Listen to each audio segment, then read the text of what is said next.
and welcome to the next series of Leadership in Real Life. Today we'll be talking on innovation, and I have with me V. Balasubramanian. Bala, again, I see him as the guru in the technology field and a futurist, and I'm going to talk to him on innovation. So Bala, if I look at innovation, to me it looks like it's the ability of a leader to take risks. So, what's been your experience in this? That's actually a really good way of looking at that spectrum of risk to gauge where innovation comes. My experience, I have worked in a number of organizations, and if you look at it from let's look at it from an HR perspective. Most organizations have set up their reward system to reward people for success. And no organization ever rewards its people for failing. So when you look at most established enterprises, you will find fantastic compensation systems all geared towards success only. So what does that do? What it does is it makes employees want to only succeed. And that means they cannot afford failure. And if they cannot afford a failure, they're going to embark on projects that are guaranteed to succeed. And which projects are ever guaranteed to succeed? Only ones that are marginally better than what you currently have. Because then you are kind of sort of assured of success, or if you didn't, you can at least fix it and come out to be a hero. Which means it's just incremental. Exactly right. Now, it actually takes an exemplary leader to look beyond this and say, wait, I need a step change in my ability to innovate. And that step change is not going to come from incremental innovation. You know, you were involved in something called as the business of innovation. What was that?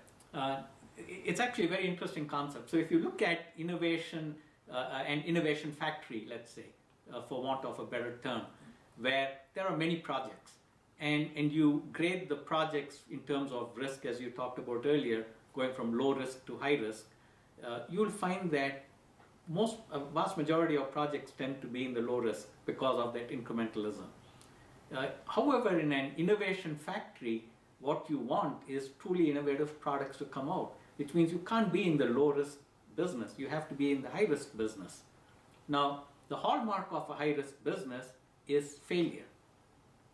It's failure, which means that as an organization, you have to incent your own selves to fail. Now, it's very counterintuitive when you want to succeed as an organization. So you have to recognize two things in this. One is you have to recognize that you must incent your organization to fail, but you have to fail fast, or else you're going to throw good capital at a poor cause. So you should ensure that you're not going to burn money up, so you need to fail fast. Correct. Yes. So you basically inverted the logic. I'm looking at this whole thing as a portfolio, but I'm not going to look at this really low risk ones because they're incremental. I'm certainly focused on all these high risk ones, and at the same time I have to incentivize my teams as a leader to fail. Correct. And fail fast. Correct. So you have to embark on those high risk projects. So the business of innovation is about motivating people to embark on these high risk projects that will fail. Maybe even 9 out of 10 times it's going to fail. And 1 out of 10 times when it does succeed, it's going to be big. Sometimes from the failures come new innovations.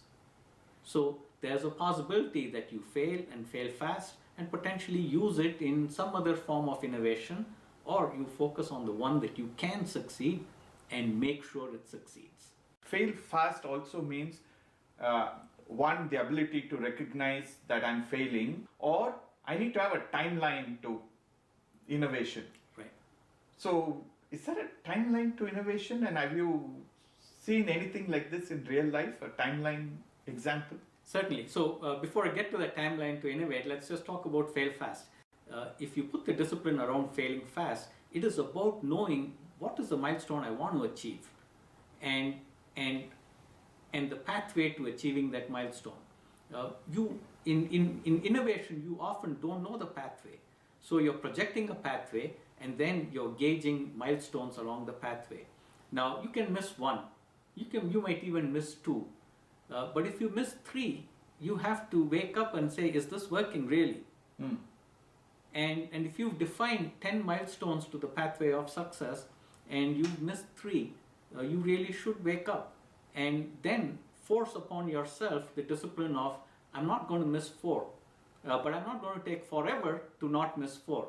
I'm going to take whatever time frame is logical and makes sense in this innovation, and if I don't get to four, I'm stopping. So, in a way, the innovator himself is the leader, correct? Yes.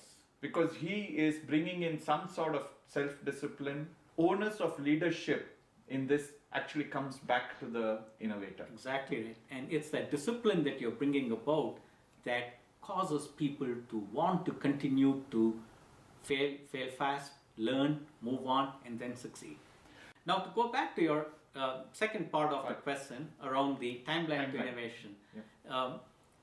I remember a phenomenal time at IBM when the IBM mainframes were all bipolar technology based, and IBM had to wanted to embark on a disruptive technology using CMOS. Now, it was around the time when you saw PCs and servers all leveraging far lower cost base of CMOS coming into the field.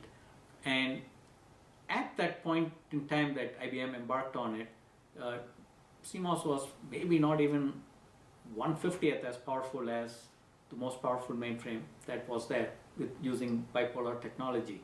So you can see the natural resistance in an organization saying, that's not even 1/50th powerful, and this is going to get more powerful.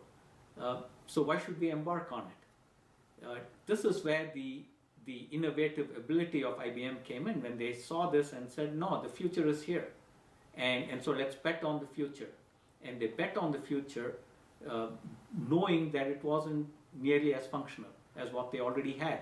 But when they bet on the future, they didn't just take a bet and say, let's do this over 50 years.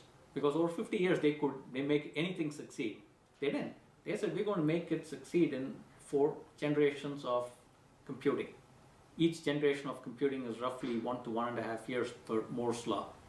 And in 4 generations of computing, they actually not just caught up with their most powerful bipolar, but exceeded it. Between the first and the second was just very incremental.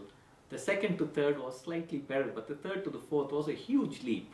But they saw it intuitively, though not in a quantifiable manner. They put a firm timeline against that innovation and said, we're going to succeed no matter what, and they did succeed. If you look at this example, so here was an IBM which was betting on a disruptive technology which they hadn't understood fully. Their whole business was mainframe at that time, and they were betting their business away and betting on a new technology and saying, okay, here we give it 4 years time to replace what we have today completely. Correct. It took a tremendous leader to do that.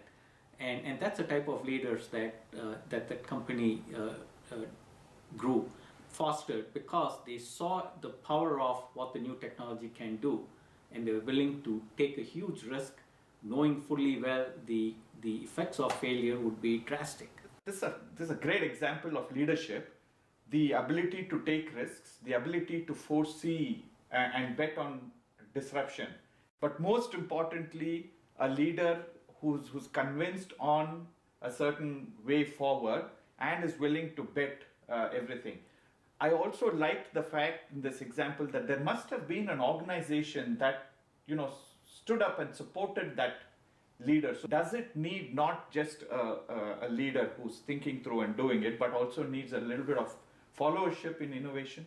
Absolutely right. So anytime you bring something either disruptive or something that is radically different from what you're doing, there's going to be a natural inertia against that. So to overcome that inertia, organizations bring in what they call change agents. And it's a responsibility of the change agents to go in and build the momentum behind them that can overcome the inertia of the existing incumbent organization. So change agents are often brought in at IBM. In fact, they brought in something like 200 change agents to bring change into the company. And most companies, most organizations that want to go through a period of transformational change will bring in change agents. So I started this conversation with Bala today on innovation, and basically thought innovation was a little bit about risk taking and the ability of an organization to embrace failures and actually incentivize people to do that. It looked at innovation from what he calls as the business of innovation. And then finally, he talked about change management and the ability of the leader to navigate an organization through significant change. So thank you, Bala. Thank you for the conversation today. Thank you.